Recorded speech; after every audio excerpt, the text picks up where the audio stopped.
wabarakatuh. Halo teman-teman, kembali lagi bersama saya Alvana Ramahardika. Di video kali ini saya akan membahas bab 9 tentang routing. Tanpa berlama-lama, langsung saja kita ke videonya. Daftar isi dalam video ini ada beberapa daftar isi yang akan kita bahas. Yang pertama ada konsep klasifikasi routing, yang kedua ada routing table dan routing flags, yang ketiga ada pendahuluan static routing, yang keempat ada static routing with internet atau dengan internet, yang kelima ada konsep dynamic routing, yang keenam ada pengenalan OSPF, yang ketujuh OSPF repair topology, yang kedelapan dan yang terakhir OSPF test, koneksi, dan redistribute default route. Langsung saja kita ke pembahasan materi yang pertama, yaitu konsep routing. Jadi konsep routing ini merupakan proses penentuan jalur tercepat atau jalur terbaik untuk mencapai network tujuan. Routing dapat diartikan sebagai proses pemindahan paket data dari source ke destination, dan router dapat didefinisikan sebagai proses melewatkan data dari satu jaringan ke jaringan lain melalui router, seperti yang ada pada contoh gambar di bawahnya. Jadi routing ini bekerja pada layer 3 atau network layer dalam model referensi OSI atau Open System Interconnection atau model TCP/IP. Jadi secara keseluruhan konsep routing ini adalah proses pengalihan atau pemetaan ke sumber daya tertentu dalam jaringan atau aplikasi. Dalam konteks jaringan, routing merujuk pada pengalihan paket data dari satu titik ke titik lainnya melalui jalur yang paling efisien. Selanjutnya kita beralih ke klasifikasi routing. Untuk klasifikasi routing terbagi menjadi dua, yaitu static routing dan juga dynamic routing. Untuk static routing ini adalah routing yang dibuat dengan menambahkan secara manual ke routing table. Dan untuk dynamic routing adalah routing yang dilakukan dengan melakukan fungsi enable protokol pada router tersebut. Maka secara otomatis router akan mencari jalurnya sendiri.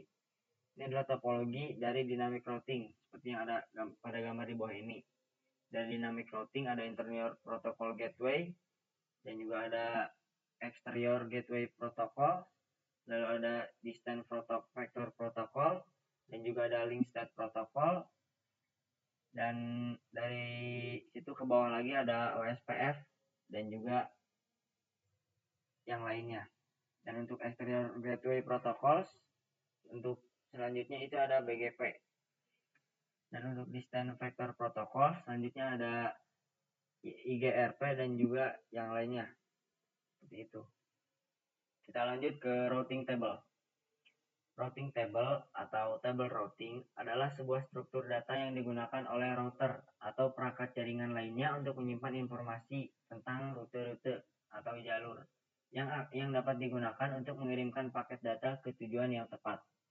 Tabel ini berfungsi untuk menentukan jalur terbaik bagi paket data yang akan dikirimkan berdasarkan alamat IP tujuan. Nah, routing table itu berisi informasi mengenai rute ke jaringan atau network tertentu dan berisi nilai prioritas atau metrik dari masing-masing rute. Seperti pada gambar di samping ini. Dan router table terbentuk dari yang pertama, semua rute yang berasal dari dynamic routing protocol. Yang kedua, semua rute yang untuk network yang directly connected ke router. Dan yang ketiga, konfigurasi tambahan atau static route. Secara keseluruhan, routing table ini sangat penting untuk memastikan pengiriman data dan yang efisien dan akurat dalam sebuah jaringan. Selanjutnya kita beralih ke routing flags atau route flags.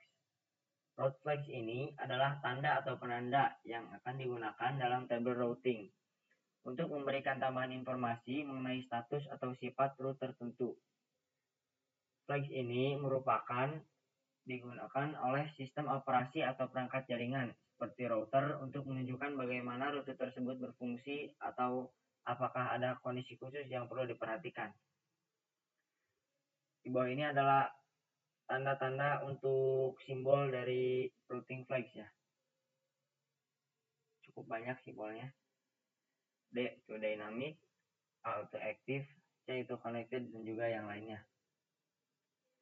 Selanjutnya kita beralih ke static routing. Konsep static routing ini adalah routing yang diperlukan dalam beberapa situasi tertentu, tergantung pada kebutuhan spesifik dan karakteristik dari jaringan yang dikelola. Nah, cara kerja dari static routing ini dibuat dengan cara menambahkan jalur manual ke routing table. Dan pada static route perlu menambahkan parameter routing seperti DST address dan juga gateway secara manual ke dalam routing. Seperti yang ada pada gambar di bawahnya ini ya. Dan juga karakteristik dari static routing ini, yang pertama mudah dikonfigurasikan pada jaringan skala kecil, yang kedua membutuhkan resource yang ringan, yang ketiga yaitu tidak cocok untuk digunakan resource yang skalanya besar, yang keempat yaitu manual dikonfigurasikan setiap penambahan jaringan baru.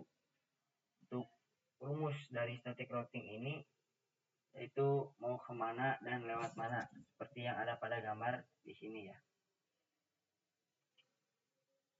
Kita lanjut ke static routing with internet. Dalam konteks internet, routing statik dapat digunakan untuk mengarahkan lalu lintas dari jaringan lokal ke jaringan internet. Nah, berikut ini adalah langkah-langkah umumnya. Yang pertama, kalian bisa mengkonfigurasi gateway.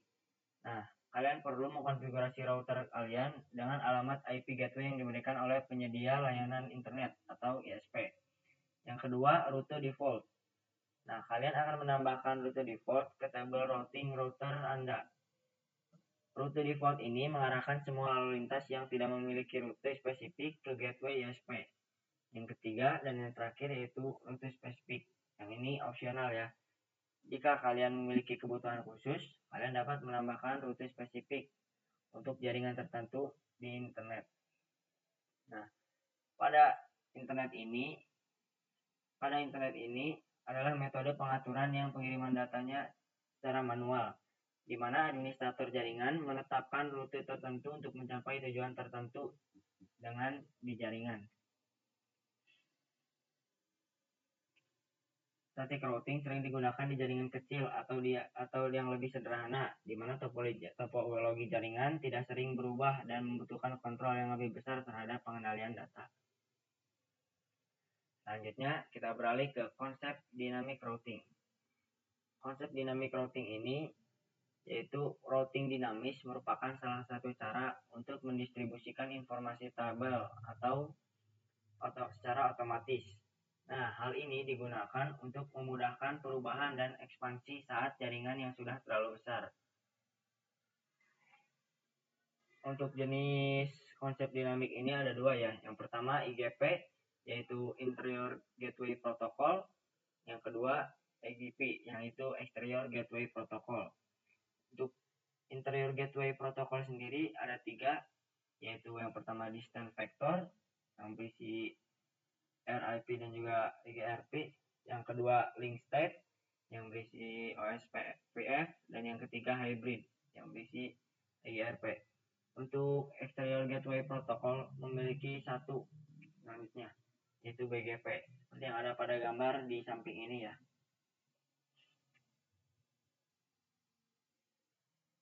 Selanjutnya kita beralih ke pengenalan OSPF.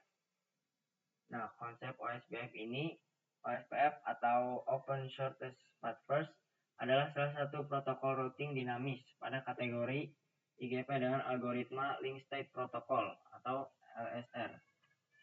Nah, OSPF ini support IP versi 4 dan IP versi 6. Konsep cara kerjanya adalah dengan cara mencari rute jalur tercepat berdasarkan bandwidth dan juga load. Rute yang dipilih sesuai kecepatan. OSPF merupakan protokol routing yang menggunakan konsep hierarki routing. Dengan kata lain, OSPF mampu membagi jaringan menjadi beberapa tingkatan. Nah, tingkat-tingkatan ini diwujudkan dengan menggunakan sistem pengelompokan yang disebut area. Nah, kita beralih ke OSPF area. Tujuan dari OSPF area ini memecah topologi jaringan menjadi unit-unit yang lebih kecil untuk mengurangi overhead protokol routing dan efisiensi perutuan. Ada 4 dari OSPF area ini. Yang pertama yaitu backbone atau area 0 ya.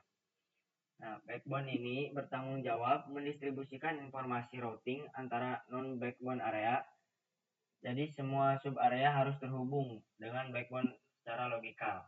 Yang kedua ada standar atau default area. Default area ini merupakan sub area dari area 0 ya, atau backbone tadi yang area 0. Area ini menerima LSA intra area dan inter area dari AWR yang terhubung dengan area 0 atau backbone area. Yang ketiga ada stub area. Stub area ini adalah area yang paling ujung. Area ini tidak bisa menerima advertis eksternal route atau digantikan default area. Dan yang keempat, yang terakhir, not so stub area. Stub area yang tidak menerima eksternal tadi digantikan oleh default route dari area lain, tetapi masih bisa mendapatkan external route yang masih dalam satu area. Selanjutnya kita beralih ke OSPF Lab.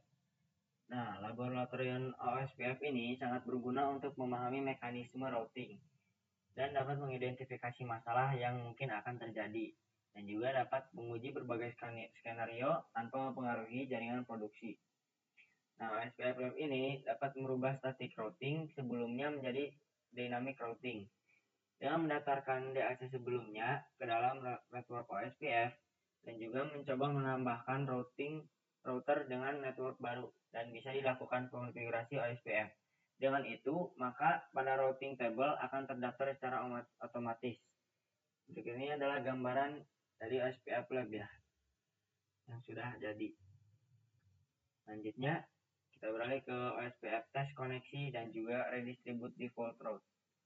Untuk tes koneksi OSPF itu sangat penting untuk memastikan bahwa jaringan OSPF berfungsi dengan baik dan router dapat berkomunikasi dengan benar.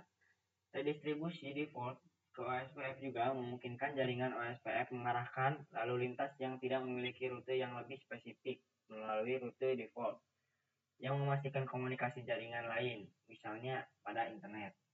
Nah, cara tes koneksinya itu yang pertama, kalian bisa cek status OSPF pada router dan juga cek routing table, dan juga kalian bisa ping antar router atau IP tujuan, dan juga bisa dengan cek LSA atau link state advertisement dan juga yang terakhir yaitu tracer route untuk mengidentifikasi jalur. Seperti ini gambarannya, seperti yang ada pada gambar di bawah ini ya. Mungkin sekian saja presentasi dari saya. Kurang lebihnya mohon maaf, dan juga bila ada salah kata mohon dimaafkan. Wabillahi taufiq walhidayah. Wassalamualaikum warahmatullahi wabarakatuh.